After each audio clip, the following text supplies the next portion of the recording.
I've got two AI note takers and a screen recording going. So make sure you don't have anything in your teeth.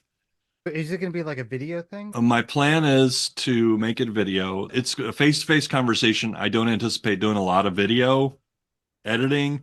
Part of my goal is to make it as easy as I schedule an hour and I publish a podcast. I don't want to Yeah, have yeah, yeah. to Totally do a got lot of it. Yeah, good what? luck with that. See, the biggest feature, so I'm looking at you, I'm not distracted by looking at myself. I also have a teleprompter so I can look right at you. I'm looking right at you, man, baby. Do you want to try doing the podcast? Totally. I can introduce you as my guest today is Julian Bleecker, a friend of many years, Are we doing this now? Is it happening? a founder Um, of Near Future Laboratory. let's see what my little short bio says nowadays. Oh, this is like those long things. So it's just Julian Bleecker, founder of Near Future Laboratory. Because the All right. rest of it's packed up into you got to listen to the podcast if you want to really know the Yeah, thing. yeah, Kind of exactly. thing. My guest today is Julian Bleecker. Welcome, Julian. How about that? He needs no introduction. Yeah. Okay, I'm going to be reading here, so I'm going to give it a shot. Let me know when you feel ready. Put your crackers away, please. Yeah, my crackers are wet. Yeah, crackers. Put them under your chair. Let's do Uh, Hi, I'm Dave Gray, founder of the School of the Possible, where we're exploring a new approach to learning. Most schools focus on teaching existing facts. In the School of the Possible, we focus on possible facts, things that do not yet exist, but could be so. The school is about creating the future, but it is rooted in the present. No matter who you are or where you are, there is a best next step for you. A step that you can take. A step toward a better, more fulfilling, more meaningful life and work. A step toward a better world. That's the art of the possible. The art of the best next step. And it starts now.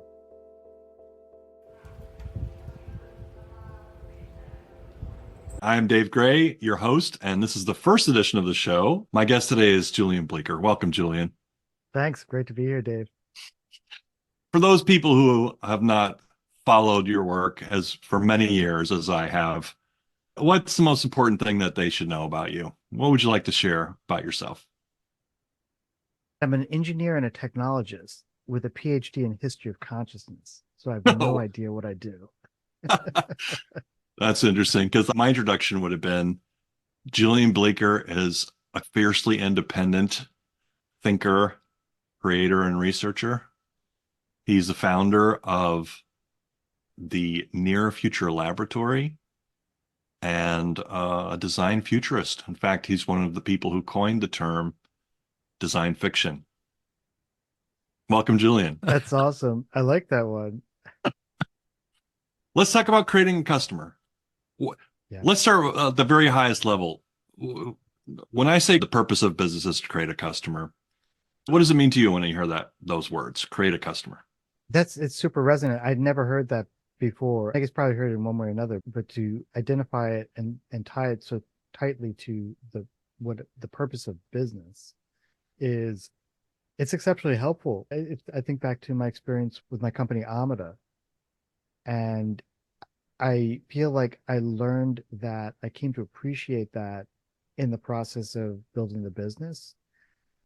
I wonder if I had felt that more strongly at the outset, what the shape of the business would have been. I'm not saying that would have been better or worse because the outcome was fine. Like, sold the business. I think it's a great story, an interesting one. Yeah. So the idea to imagine the future of the bicycle computer, I know it sounds weird. It's not like the future of the refrigerator or the car, but the bicycle computer, because that was something where my attention was very much focused at that particular time. This is around 2013, 2014. And being like an engineer and product guy, you look at a bicycle computer, you can imagine, it's like a sports tracker. Many people are probably familiar with that. And they're usually like rectangular plastic things with a digital display and a couple buttons on the side. And they beep at you and they're meant to give you some kind of analytic sense of your accomplishment or achievement in run or your bicycle ride or whatever it might be. If there was an evolution of that, what might it be? And if you don't imagine as hard as you possibly could, the evolution of that is it should get a little bit smaller, maybe thinner, use less battery power, and have a color display. I start in these other weird ways. Suppose it wasn't a square, suppose it was a circle, because there are lots of things on a bicycle that are circular, so that kind of makes sense. Suppose it wasn't made of plastic, suppose it was made of machined aluminum, because aluminum and steel has heritage and tradition in that world. A beautiful steel bike is meaningful to someone who associates strongly with material. So for this particular kind of person, how do you resonate along those kinds of value lines, that sense of belonging to a specific kind of community with a heritage and all that, and they want a bicycle computer? You do things like you make it out of steel, you make it circular, you make it with a mechanical movement. So rather than watching a digital beeping display, you see this lovely kind of serenade of movement with these articulated hands. And you play around with things like font and color. So now it's speaking to a different set of sensitivities. So you go ahead and you have the mechanical display, but just underneath, you put all the digital components, the microprocessor, the satellite GPS connectivity. You make it able to pair with an app that you can have on your device so that you can extract the data at some point. So that's the Omada One. Okay, let me stop you there. You've got this thing. It's for bicycle owners. You probably don't have in your back pocket a big mailing list of bicycle owners, right? You're a product guy. You have a cool product. How do you go from there to creating a customer? I can tell you how I did. Yeah, how did you? So you're creating as best as one can connections within the industry. If a couple of people in the industry, you get them to follow you on Instagram, this is, yeah, it's totally clumsy. And you start beginning to intimate that there's something coming, right? I'm not saying I'm great at that. There's something coming and people wonder what it could be. So you get a little bit of interest like that. And then did Kickstarter, and the Kickstarter served two functions. One was purely marketing function. Now people can see it. So you have a beautiful representation of the values and the object itself, and you fetishize the aesthetic value of it as best you can cinematically. And then you create connections and associations with the values that you think the customer that you're trying to create feels on the other side. And that's all touching people in the heart. And then you also speak to the head. You speak to the head by pointing out the characteristics and features of it. This is not just a beautiful thing. It does the things that you expect a bicycle computer to do. It just looks different and it looks beautiful. And then you get people to sign up on Kickstarter to pre-order it, and then mailing list starts to grow. And it'll grow even more because people will pre-order it. They're able to, what is it, support it or something with a few or $400. And then there are other people, yeah, this is cool. I like what's going on here. Let me also go to the website. So you create a website that allow people to see more details about the product and sign up on the mailing list. Now your mailing list is even a little bit bigger. Here's one way I think about it. I had a mentor. His name was Randy Root, who was a guy that I learned a lot from, an entrepreneur. And one of the things he said to me that always resonated, stuck in my head, is nothing happens till somebody sells something. And I never thought of myself as a salesperson. I think of myself as a creator. It made me realize we buy stuff all the time. We go around to the grocery store, get a coffee, you go to Amazon, you go to the bookstore, you're browsing around, you go to the Gap, whatever. You're buying stuff. And on the other side of every single transaction, there's somebody selling something. And as buyers, we like to have choices, but in the end of the day, it's the sellers who create the choices of what we buy. You go into a mall and you have the choice of what's in the mall, right? You're not creating choices. Yeah. But if you start this process of creating customers, you're actually creating choices for other people. And also you're creating more freedom of choice for yourself. You can choose what you bring to the world, what's your uniqueness, whatever that might be, your special recipe for chicken or whatever it is. How do you think about it? How do you go about it? How do you make that a part of your life? You live and survive because of customers, right? Because of an offer or offers that you put out there in the world. You're one of those people selling things. You create choices for people.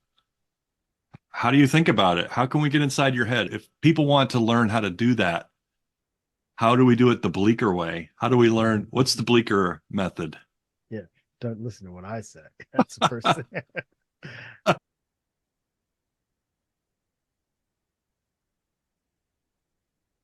I guess the thing that I've learned later in my professional life to is that it starts from my instinct and desire to create something unusual or unexpected. That's what really drives me. I Okay. do like customers. It's a great challenge to the artistic sensibility. Right. Because I think many people will be like, I will not sell the product of my imagination. That is despicable to me.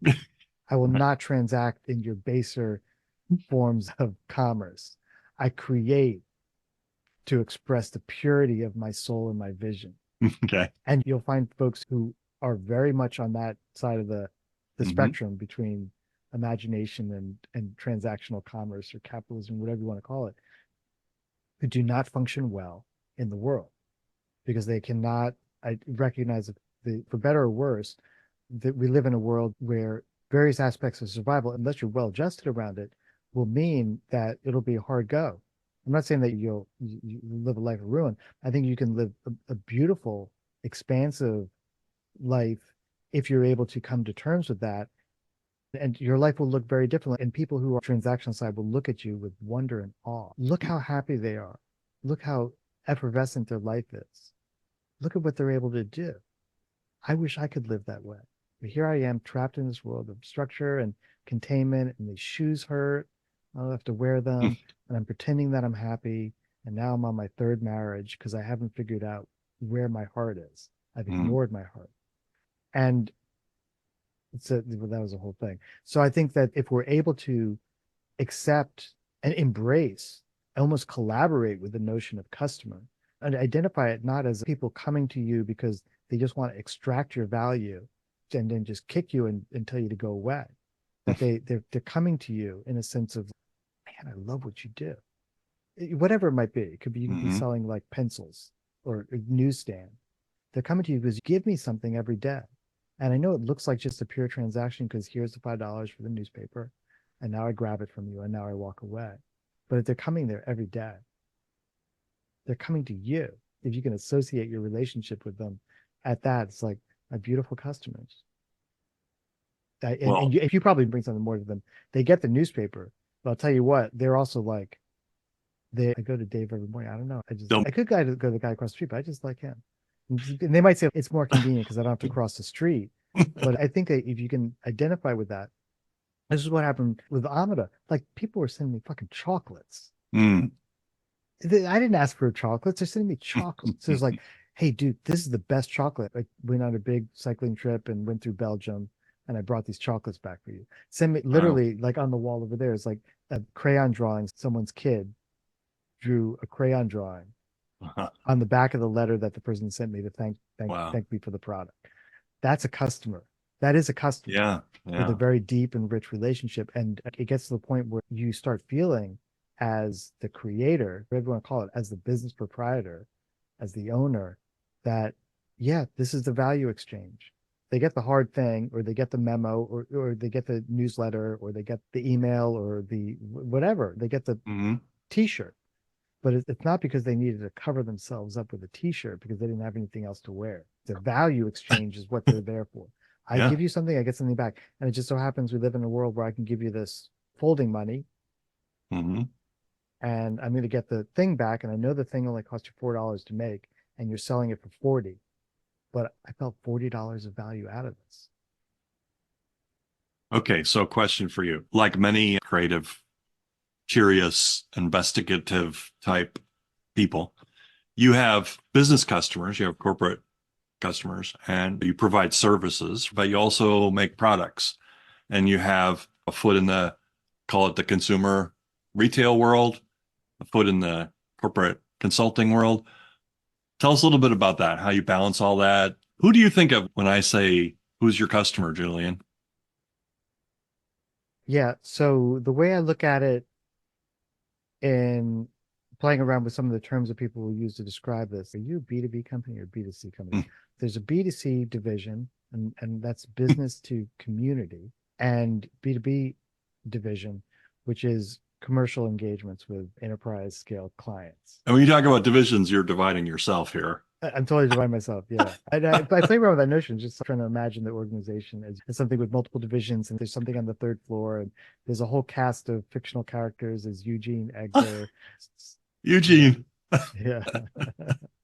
And Feels a like near future laboratory is a place where you are exploring the near future through the creation and design of artifacts that we might find if we went to the future in a time machine and came back.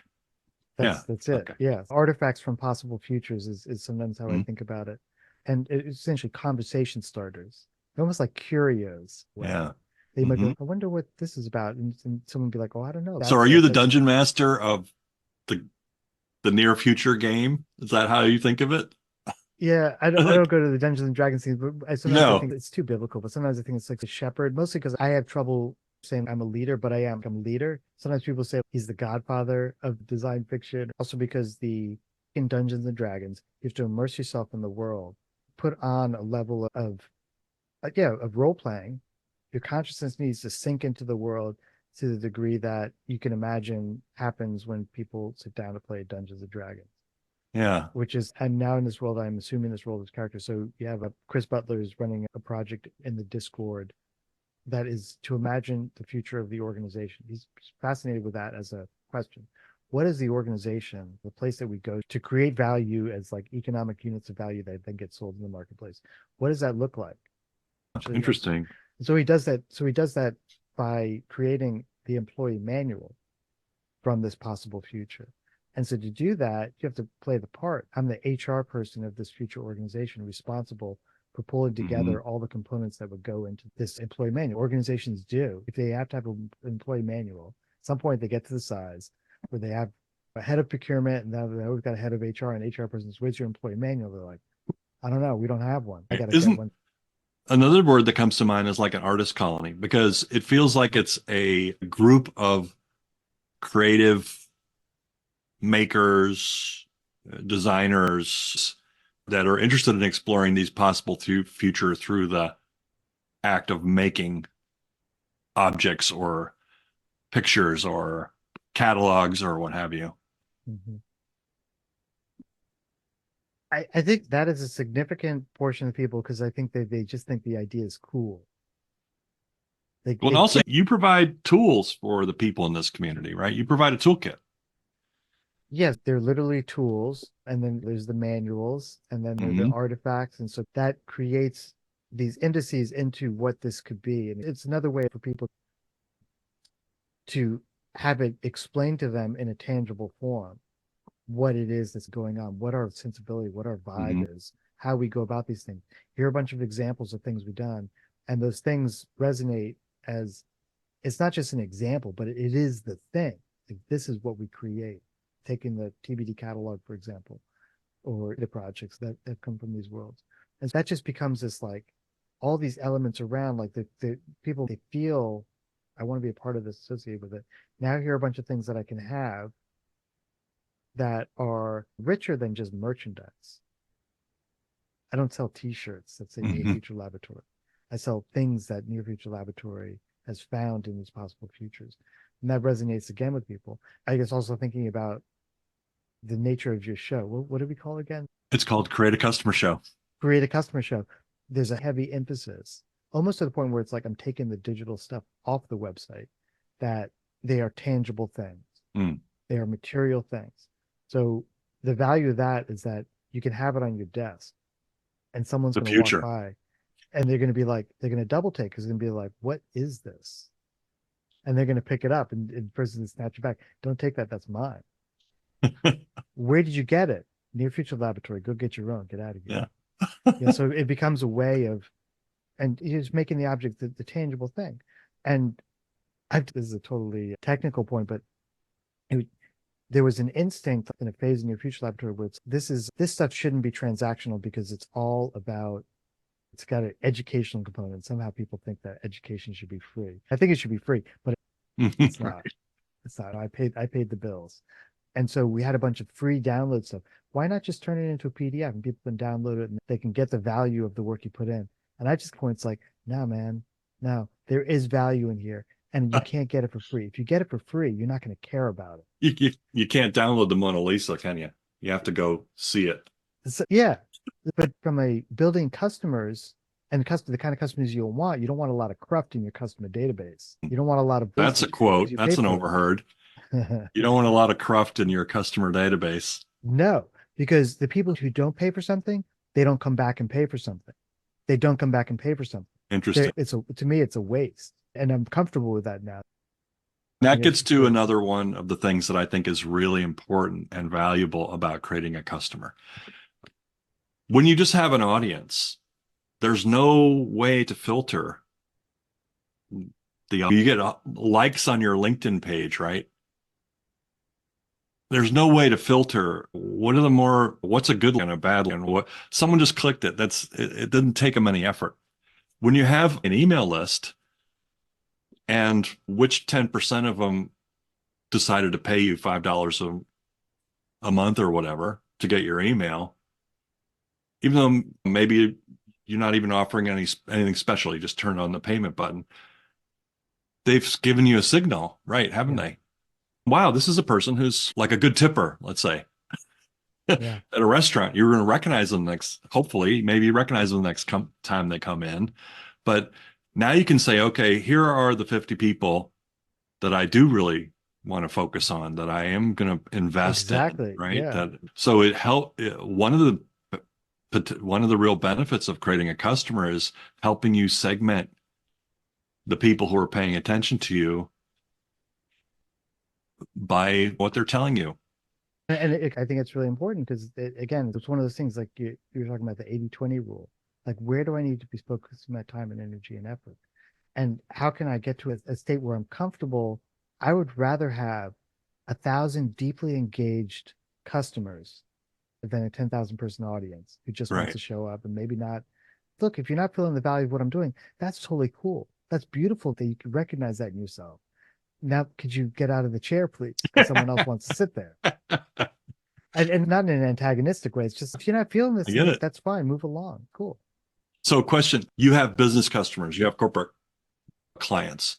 Tell us a little bit about that and how that feeds the creative energy of your life and all the other things that you're doing. What do you do for companies?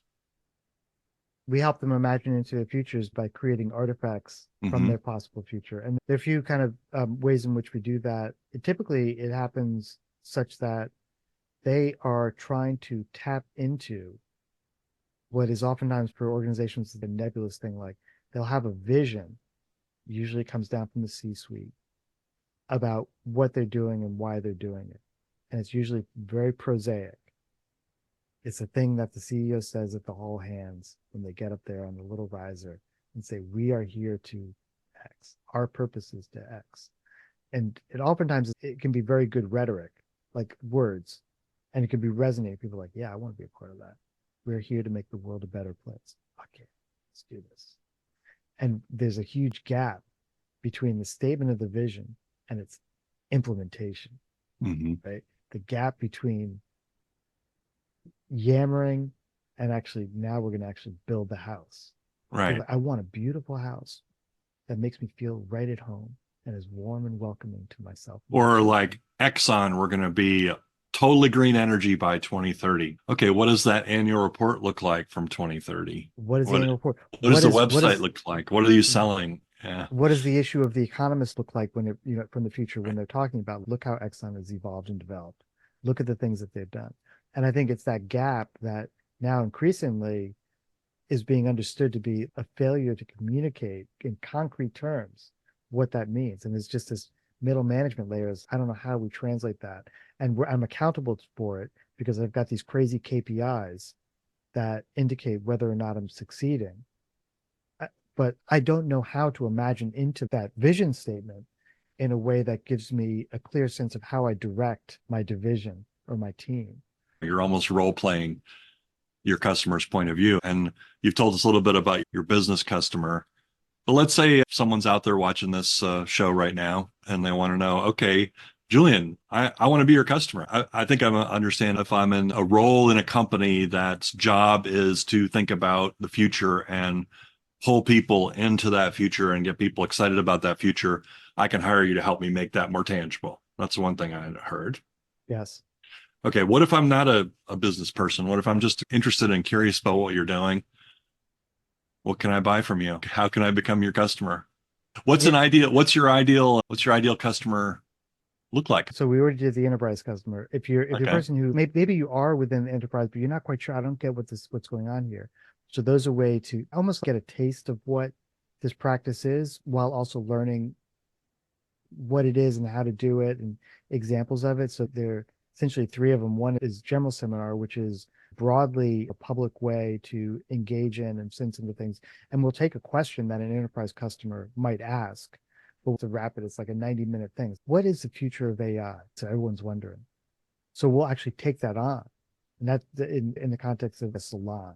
Mm, So we'll ask ourselves a question. And if no one's there to be an expert, I'm not there to say, here's what the future of AI is. I'm there to prompt you into wondering about it and allow you to go into that future. And one of the characteristics of design fiction that you'll learn if you go to a general seminar is that it's not about the broad, big scale prediction. It's about trying to make sense of what it plausibly might be in the context of like everyday life.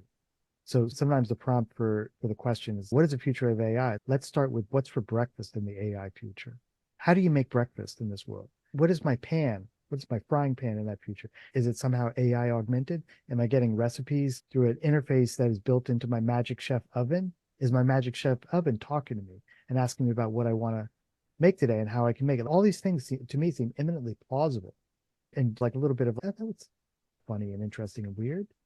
But it's no weirder than us talking to televisions as we do now. So that's general seminar. Then there's super seminar, which is where we bring in experts from a particular domain of practice. We just did a couple on generative AI.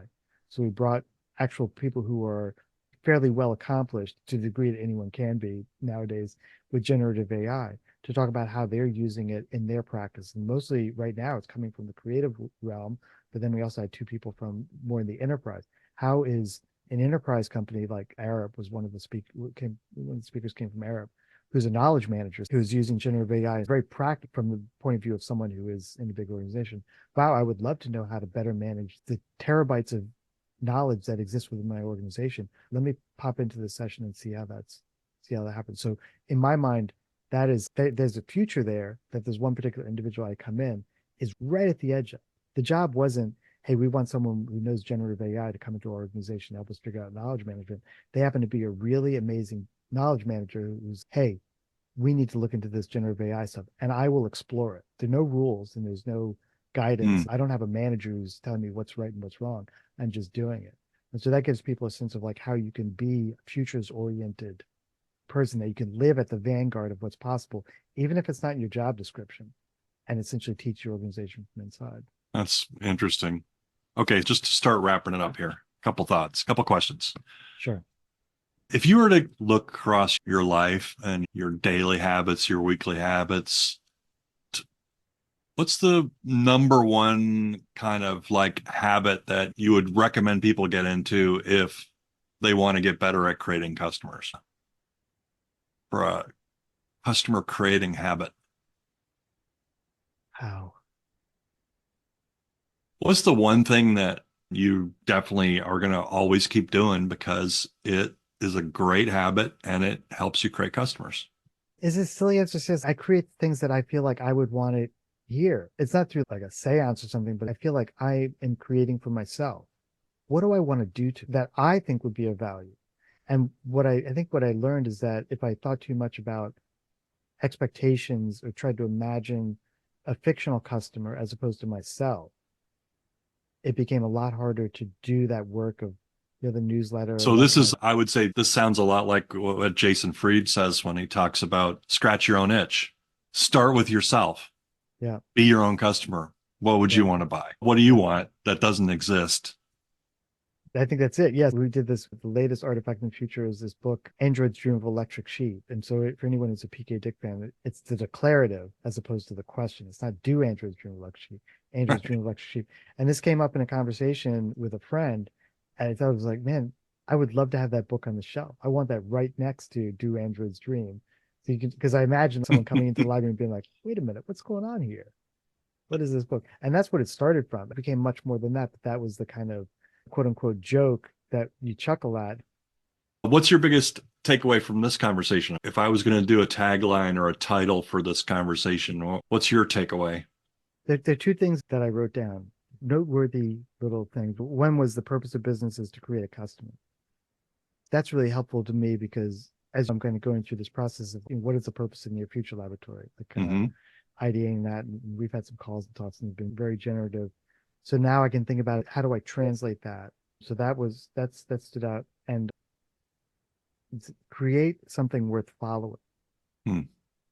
Especially if you're going to be like an independent, small, potentially solo operator.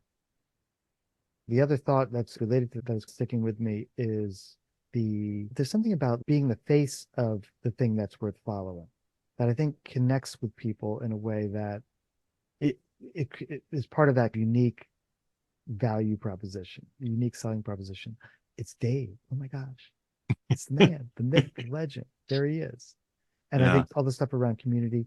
And I think something happens, and you probably experienced it with Explain, when the organization becomes bigger and you're less able to be the face. What happens to Google when Sergey and the other guy are no longer, they're not there at all, but when they start transitioning out, it's the beginning of the end. Critical error recording has to Awesome. stop. Still going. Yeah, the Zoom is probably still going, but it's just really, this ticks me off. My first podcast, of course, this has to happen. Julian, if people who are watching this want to find out more about you and connect with you, what's the best place to go? JulianBleecker.com or nearfuturelaboratory.com. All right. Okay. Yeah, Thanks. Thanks for joining me on the show. I really appreciate your time. And thanks a lot. it's been a pleasure. Super fun, Dave. As always. Bye, everybody. Thank you for joining us on The Art of the Possible. To learn more and discover your best next step, come visit us at schoolofthepossible.com. See you next time. Was that fun? Yeah, it was super fun. It was super fun. Thank you, Julian. I appreciate it. Yeah. Yeah. Anyway, thanks so much. And I'm glad that was a fun time. I'm learning how to do podcasts, but I guess I like working out loud, learning in public. Totally. Nothing Yeah. wrong with it. Yeah. And it'll evolve and Yeah. it'll get awesome. This was great, and I really appreciate it. Do you have any thoughts for me? Or That's a lot of work. To the point where I'm wow. like, I don't know. But I have noticed that I figured out the shape of them differently to make it less work. I was used to be like top 10 things from the Near Future Laboratory, and the entire Sunday is shot just trying to get that together. To now Hmm. where it's just you could be one thing, it doesn't matter. It could be two things. It doesn't have to be tons of things, and that gets a little bit easier. I've noticed that I'm like unstructured guy, so I don't really have a good format for my shows that is repeatable. At least for the podcast, it's just two people having coffee. Hmm. It's a little bit like Seinfeld's comedians in cars thing. We're just going to talk. Maybe Yeah, this is a yeah. little bit scripted, but the counterpoint is like Yeah, I but said, that's also the charm of it. yeah, yeah. So I think if I were to do a show, I think I'd probably set it up like that. Sit in a diner, yeah, and roll out a nice car, bring the 69 GTO. We'll Right. drive that thing. And he probably just said, I think I'd like to do a show. And then the next day, his creative assistant Right. came back with, here's the whole thing. It's all plotted out. Please, we'll send a car for you and we'll get you there. Yeah. I would just make it the Dave show. Just do whatever feels what your heart is telling you to do and just do Yeah. that. For me, it was actually quite a revelatory discovery when I realized, oh yeah, what is it that I am passionate about, have fun with, love to share, want for everybody that I know is this habit of creating a customer. It keeps it Mhm. real. It keeps your life real. It keeps you on track. It's good for your self-esteem. It helps you feel appreciated. It's scary. It creates a service mindset, puts you in a service mentality. It helps you understand your value. It creates freedom. It creates choices for yourself, creates choices for other people. You don't think of sales as being a selfless profession, but providing a service is. And if it's a service that people want to buy, then of course you're selling it. Julian as a service, Dave as a service, as opposed to Julian as an employee working for a big company, Yeah. jobby job. It's a different mindset, isn't it? It's helpful. All right, man. Okay, that was fun. Thanks for being my guinea pig. Like I said, you got any questions, whether they're technical or existential, Yeah, I'm here. awesome. Very cool. Cool. All right, Julian. All right, my friend. Take care. Take care.